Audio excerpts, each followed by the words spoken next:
I've got a freshly painted wall behind me, so I had to sit in front of my colorful wall so that I could show, like I'm on the paint trend. I love some color, but I'm not the best at it. So I really want to learn some fun stuff today. It's going to be a good one.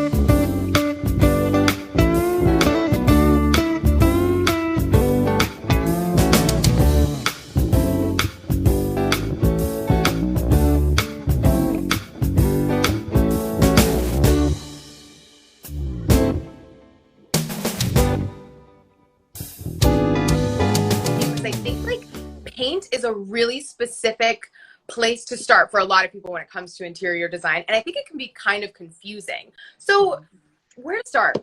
Simplest question. Well, I always say when you're looking at a big picture, think about the foundational elements, assuming we're talking about our homes, right? So the foundational elements, what's going on with your floors, what's going on with your walls and ceilings. Because if we can take note of that and really get our foundations right, then other things that we incorporate into the scene are really going to shine. It's like think of it, when you go to a restaurant and you order a meal and it's on this gorgeous white plate. Well, that white plate in that background is the palette for every morsel and scrumptious piece of food on that plate to just, that's why it was so intentionally chosen that it wasn't this competing background. So not to mean that your walls have to be white. They can certainly be lots of colors, but that foundational point of reference is powerful because if you get that right, when you put in your sofa, maybe it's got a pop of color. Like if I swiveled my camera around, you guys, like literally in front of me, I have this bright gold, yellow marigold velvet sofa. It is like next level obsession. I love it. And so, but in order for that sofa to really work, I needed to think about what's going on with my floors. If I had a lot of like yellowish, reddish color in the floor, especially if you've got, well, it could be oak or cherry or whatever. It could be pretty or maybe it's not, but if it's competing, then it's gonna pose some challenges. So think foundationally first. Does that make sense?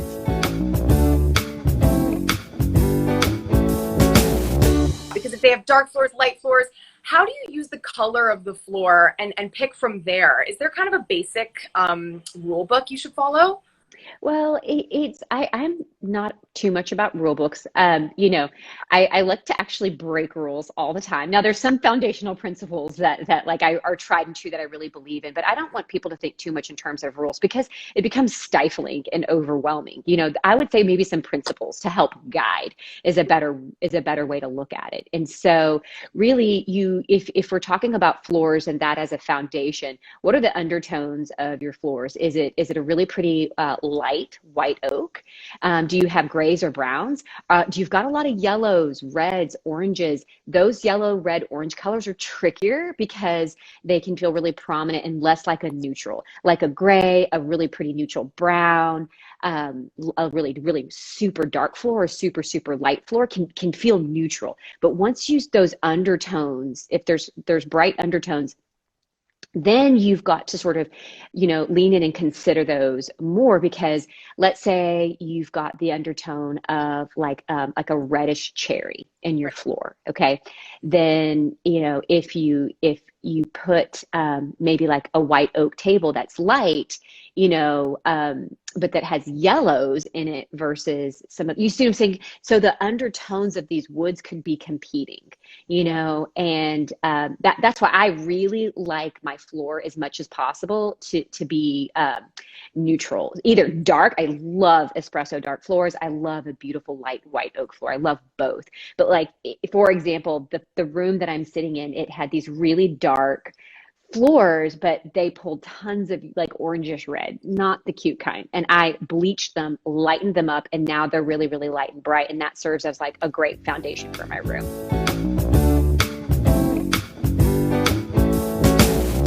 But aside from it's so what if somebody really loved the color of the floor and let's say it leaned a little bit more red or orangey and was very warm? How could somebody enhance that if they really, really enjoyed that and almost wanted it to be the focus? Could you use wall colors to pull that or? Oh, absolutely. So I think, like the question to ask yourself is what feeling, what mood do you want to evoke? It's really such an important place to start, because if we just jump in and say, oh, I think emerald green would be so whimsy and fun and moody, but like, yeah, it's super fun and cool, and Pinterest and photos and things like that, but like, what mood is that going to evoke for you? And is that really your goal?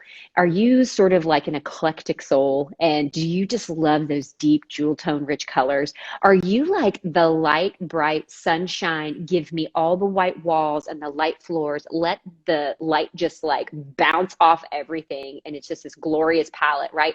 It's not right or wrong. Neither, both are amazing.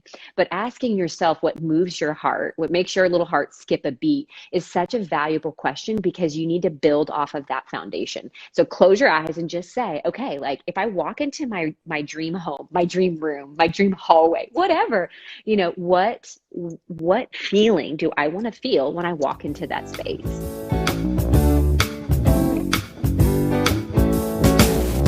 I'm kind of curious to know, if we're all living in the same house, let's say there's like a couple of us, and let's say they both have very strong personalities, and they both really have a strong mood, but they're totally conflicting as a designer. Okay, well, I totally got you on this, because that's the reality of my world that I actually live in on a day-to-day basis. Not just my clients, but I have a husband who has different opinions. He's always wrong. I'm always right, just so that everybody's clear. Right. I'm just kidding. Totally joking. So, you know, but what is so cool, the cool thing about what I'm about to share is actually really empowering, because I'm going to tell you this.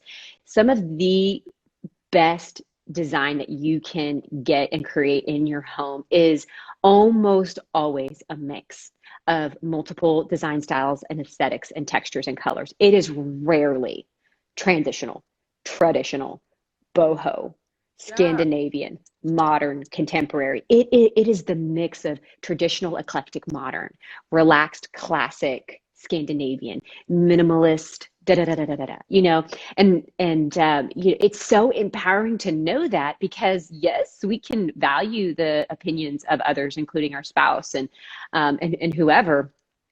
And there's almost always a really fun way to incorporate conflict. I say conflicting. My rule, the thing that I love to say, it's not about matching, you guys. Oh, please, for the love, don't match. Like in the 90s, it was like every doorknob was oil rub bronze, and the walls were beige, and the fireplace was beige, and the mantle was beige, and it was the sea of like, it just is like the whole entire room came out of a box. It is really not about matching. It's about complementing and contrasting. So really, just a second ago, you said conflicting, but if we just reframe that perspective and think, ooh, complement, but contrast, that is how we incorporate and infuse the ideas of two very different personalities into our home.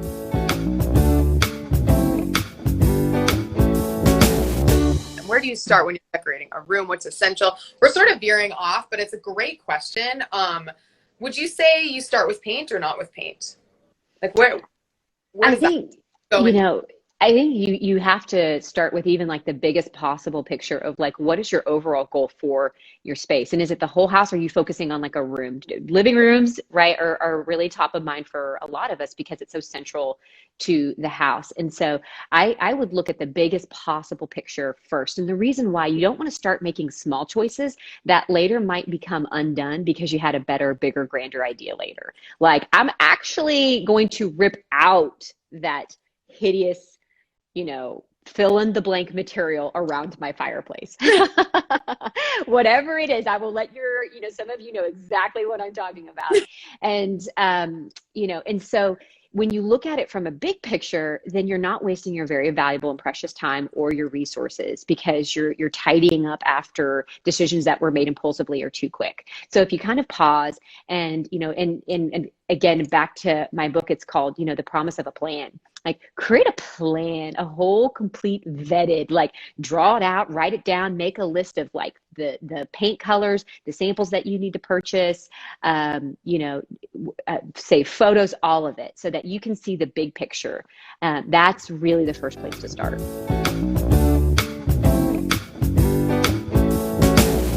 So things like colors on to make your room look bigger, colors to make them look cozier, using two different colors. Let's kind of talk about that area and how you can use color to your advantage in enhancing your space. So Yeah. bigger.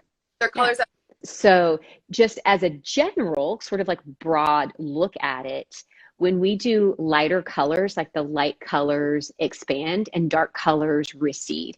That's why, one of my favorite looks, as much as I love a white oak floor, it's stunning. I also really love the dark, deep, dark espresso floors because a dark floor um, will recede. And if you've got light walls, they'll expand. So talk about like your room really looking spacious. But if you had a dark color above, like let's say you decided to paint your ceiling a dark color, which isn't very popular for a reason, because then it's going to feel like it's coming down on you. It's going to sort of close the space in a little bit. But that's why I said earlier, like I'm not so much about rules because there are certain situations where it's absolutely ridiculously cool and appropriate to paint a ceiling dark. Like you may be trying to create a certain mood in a dining room or a study, and you want that warmth and that coziness to just embrace you. Well, that is at a very appropriate time to flip it and to do something really cool.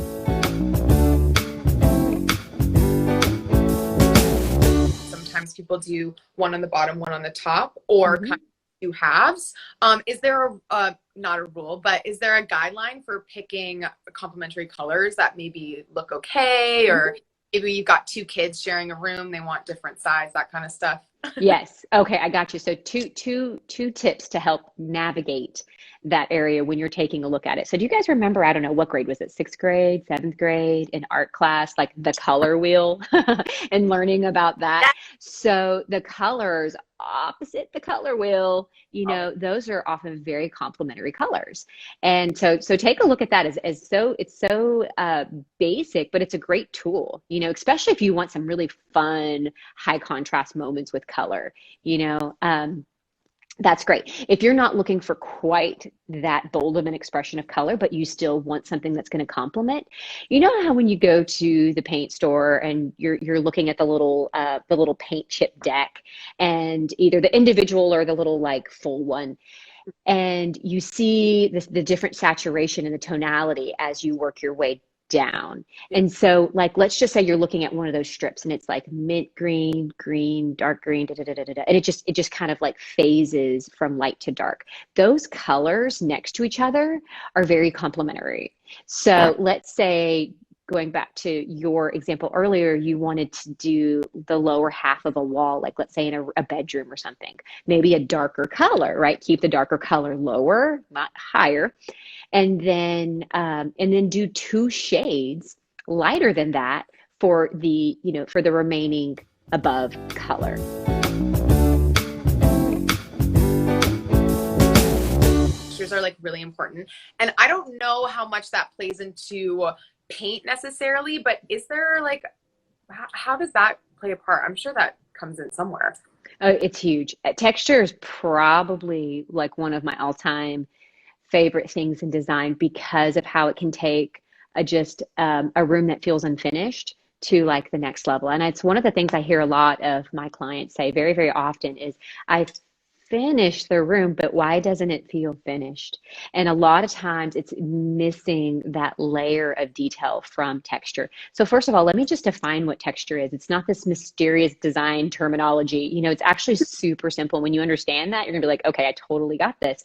It's a texture is the surface, or the texture of an actual object. So think of like your coffee table. Like I'm sitting here looking at my plaster coffee table. That plaster is a texture, and it's got these knobby wood legs. That wood is a totally different contrasting texture to that plaster. I'm staring at a velvet sofa. Well, that's a lot of fun texture. And then I've got a rug, and then I've got leather straps on my chair, and then I've got some greenery over there, and just all of this happening with the leaves creates texture in the space. And then a chunky wool knit blanket that's draped over the arm of the sofa. All of these moments. So like if everything was, I love linen. Oh my gosh, I like love linen. But if your rug was linen and you had a cool linen piece of artwork, and your sofa was linen and you had a linen blanket and you had linen throw pillows, what's happening? All the textures are very much the same.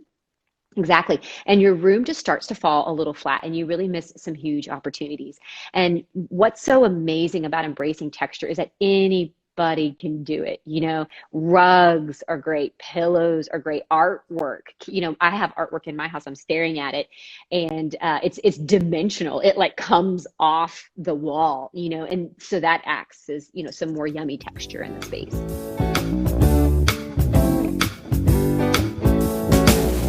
So thank you for branching out and answering all these questions for us.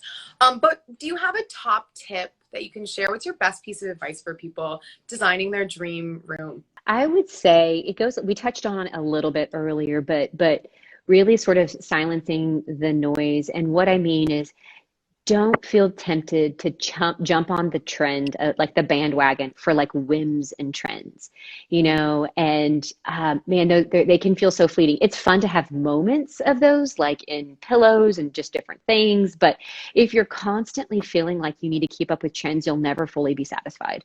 And so, you know, that is not a fun place to be in your life. And so when you really slow down and you give yourself permission to lean into what you really love and just silence the noise of trends and who cares, you know what I mean? Like you are going to be so much more fulfilled in the outcome of what is actually happening with your home. And talk about value and longevity. Because when you're just throwing that to the wind and say, look, I don't need to keep up with the Joneses. I'm not super worried about all the trends. There's fun moments, yes, but like create a foundation for yourself that adds so much value and goes the miles.